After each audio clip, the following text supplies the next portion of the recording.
Саляму алейкум ва рахматуллахи ва баракатуху, дорогие друзья.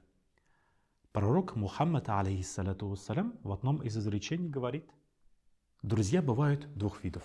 Первый вид — это те друзья, которые подобны продавцу благовоний. Даже просто находясь рядом с ними, мы будем вдыхать приятные запахи, ароматы. И после того, как мы отлучимся от них, на нашем теле, на нашей одежде останется этот запах. Наверное, вы замечали, когда люди, например, поздороваются или будут находиться рядом с продавцом благовоний, волей-неволей какие-то приятные запахи, ароматы остаются на его одежде. Второй тип друзей, пророк Мухаммад, алейхиссалату вассалям, которых упоминает, это друзья, подобные кузнецам.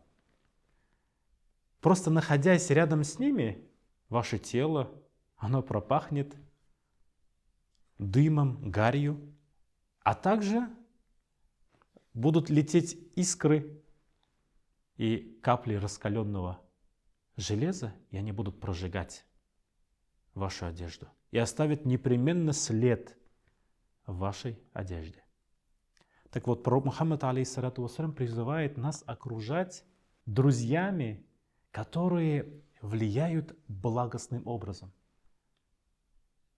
После встречи с которыми, после общения с которыми мы долго еще находимся в состоянии радости, покоя, в состоянии, когда мы поминаем Всевышнего, в состоянии, когда мы любим Творца и постоянно стремимся делать благое и приблизиться к Его довольствию.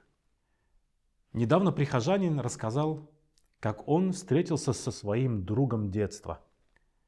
Этот друг детства, с которым они были не разлей вода. Даже в мечеть какое-то время начинали ходить вместе. Он испортился, сейчас выпивает, курит, матерится постоянно. И друг, увидев это, увидев, что в его жизни пропал свет, пропала радость, решил стать причиной его приближения ко Всевышнему, чтобы он вернулся к поклонению Творцу. Начал почаще с ним общаться. Но через 2 недели он прекратил с ним общение. Когда я спросил, почему, он сказал: Хазрат, я думал, я его приведу, верну к Творцу. А оказалось так, что он, наоборот, начал меня уводить от Всевышнего Аллаха Тааля, от поклонения Ему. Я начал оставлять молитвы некоторые, сам не замечая этого. И что самое страшное для него оказалось, что он начал, возможно, даже не в словах, но в мыслях он начал тоже материться. И он, заметив это, заметив, что его товарищ детства, которого он хотел, наоборот, привести и вернуть ко Всевышнему, наоборот, его начал отдалять от Всевышнего. Из-за этого он прекратил с ним общение. Как говорят мудрецы, наши друзья должны быть лучше, чем мы, чтобы они нас призывали к благому, чтобы они нас они стали причиной нашего изменения в благую сторону. Поэтому, дорогие друзья бывают двух видов.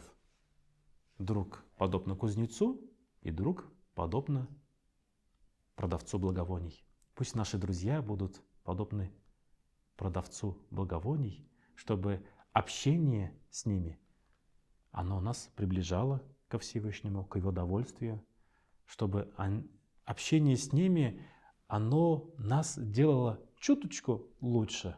И таким образом, чтобы мы еще больше и больше становились ближе ко Всевышнему.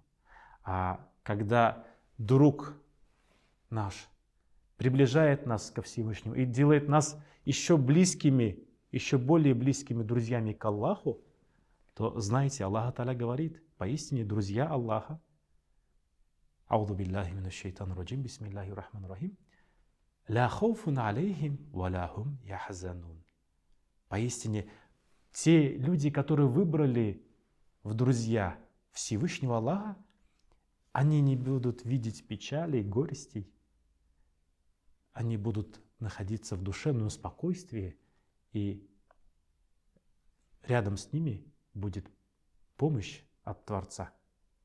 Пусть Аллах Та'аля наградит нас дружбой со Всевышним и дружбой с теми людьми, кто по-настоящему является другом Творца, Всевышнего Аллаха Та'аля. Ассаляму алейкум ва рахматуллахи ва баракатуху.